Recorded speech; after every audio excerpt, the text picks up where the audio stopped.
in this video I'm going to explain how to do the flick, and this will make your Irish tunes, your Celtic tunes sound more authentic and Celtic-y. And keep in mind that the first thing you can do to get more of a Celtic sound is stop doing vibrato constantly. Vibrato is more of an ornament in Irish music. So it's very intentional, and most of the time you're not using it at all. But we do ornament our music a lot with the left hand, and there's flicks and rolls and all sorts of different things that we can add. So we're going to go over the flick.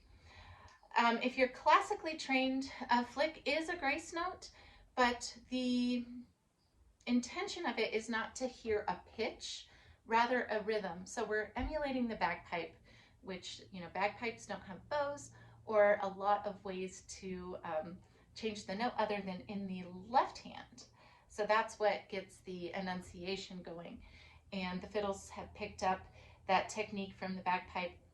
So with the flick, if I have my first finger and I'm holding it for usually a quarter note or longer, sometimes you can do it with eighth notes depending on really the speed or the tempo of the tune.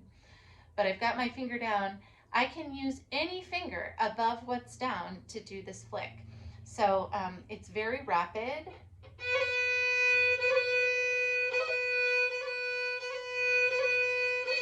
So once again, you're not really hearing me push the note all the way down because it happens so quickly.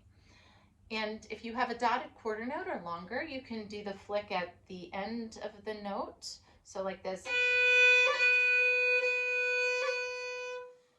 But if you have a quick note and you have enough time to do an ornament, but not a whole lot of time, then you do it right at the beginning of the note.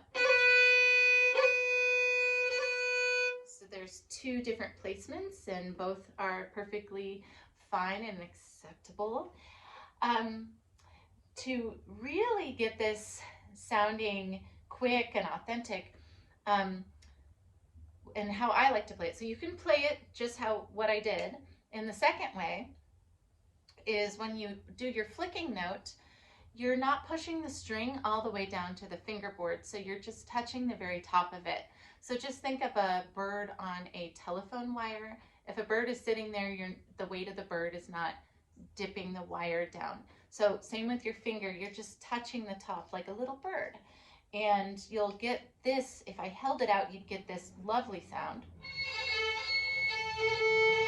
So that's my second finger just sitting on top of the string.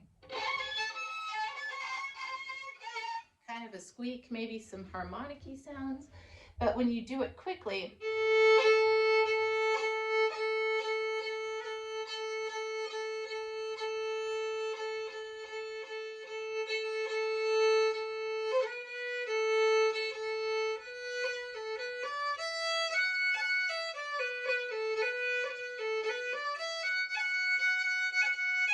so it takes some practice to get used to that level of pressure. So you're not pushing your finger to the fingerboard.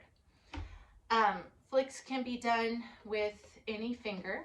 So if I'm on first finger, pick a finger, any finger above that, second, third, fourth. I like doing my third finger a lot. I find that one, it's not a super heavy finger like your second finger, so it's easy to be lighter. But of course, if you have your third finger down, your only option is fourth finger. But once again, even though the fourth finger might be slow, it's definitely the lightest finger, so it has some benefits. If you really want to get good at doing flicks, practice them with your open strings a bunch, and then try flicking each note in a simple scale like D or G or A, any of the fiddle-friendly keys. Okay, let me know if you have any questions about flicks, adding them into any Celtic jig, reel, any air, hornpipe, that will just give you more authenticity. All right, we'll see you in the next one. Bye-bye.